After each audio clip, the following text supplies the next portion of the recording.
একাধারে একজন কবি, লোকসংস্কৃতি গবেষক ও সঙ্গীত শিল্পী। পেশাগত দায়িত্ব কাঁধে নিয়েও শেকড়ের সন্ধানে ছুটে যান গ্রাম থেকে গ্রামান্তরে। সংগ্রহ করেন মাটি ও মানুষের সহজিয়া জীবন দর্শন, প্রাণ থেকে উচ্চারিত সুরের ধারা। শুধু তাই নয়, সঙ্গীতের আনন্দ মন্দিরে ধ্যানস্থ হয়ে সেই সুর নিজের ভেতর ধারণ করে কণ্ঠে তুলে আনেন অবলীলায়। ব্রাহ্মণবাড়িয়ার একটি সঙ্গীতের এবং সংস্কৃতির একটি বিশেষ ঐতিহ্য রয়েছে। লোকগানের ঐতিহ্যটিও খুব প্রাচীন। তো সেখানে আমরা একটা সাহিত্য সংগঠন করতাম। এই সংগঠনে আমরা বিভিন্ন উৎসব পালন করতাম। উৎসব পালন করতে গিয়ে গ্রামের যে বিভিন্ন লোকগীতির যে ধারা আছে, যেমন জারি গান আছে, সারি গান আছে, মেয়েলি গীত আছে, এগুলো আমরা শহরে গায়কদেরকে এনে অনুষ্ঠান করতাম। সেখান থেকেই শেখা। আর আমার আরেকজন বড় অনুপ্রেরণা ছিল ব্রাহ্মণবাড়িয়ার এক শিল্পী, আপনি জানেন, অমর পাল।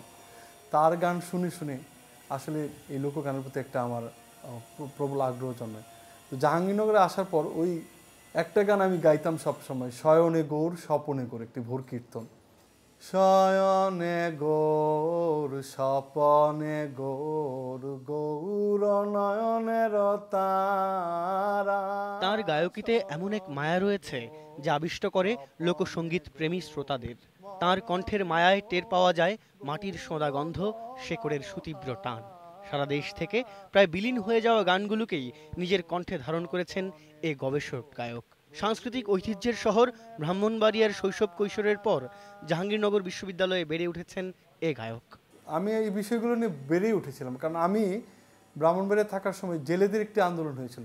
প্রাকৃত জেলে, যারা হিন্দু মৎস্যজীবী, তাদের মাছ ধরার অধিকার থেকে তারা বঞ্চিত হয়েছিল। আমরা তখন মুক্ত নাটক করতাম। সেই জেলে গোষ্ঠীকে নিয়ে যখন কাজ করতে যাই, তখন তাদের নানা বিষয় আমরা আসলে, তখন তার সংগ্রহ করারই কোনো প্রক্রিয়া ছিল না আমাদের মধ্যে, কিন্তু আমরা নিজেরাই শিখে নিয়েছিলাম তাদের গান।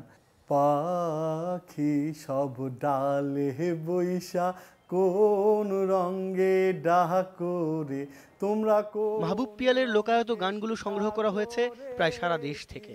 তার গানের মাধ্যমেই নজরে আসে লালন, হাসন, আব্দুল করিম শাহর বাইরেও প্রচুর লোকগান, যা এই অঞ্চলের মরমী ভাবধারাকেই তুলে ধরে সঙ্গীত পিপাসুদের সামনে। হারিয়ে যেতে দেয় না হারিয়ে যাওয়া আরো হাজারো গানের মতন।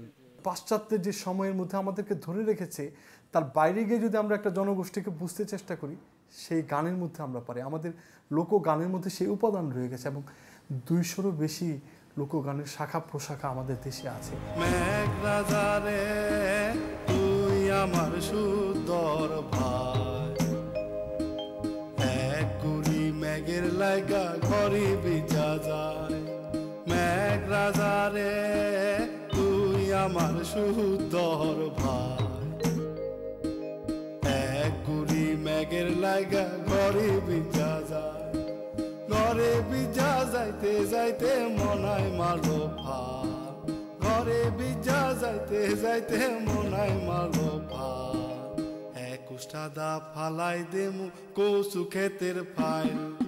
সর্বশেষ প্রকাশিত অ্যালবাম মন মনোরা পাখি ছাড়াও এ পর্যন্ত তার লোকগানের আরও 3টি অ্যালবাম প্রকাশিত হয়েছে।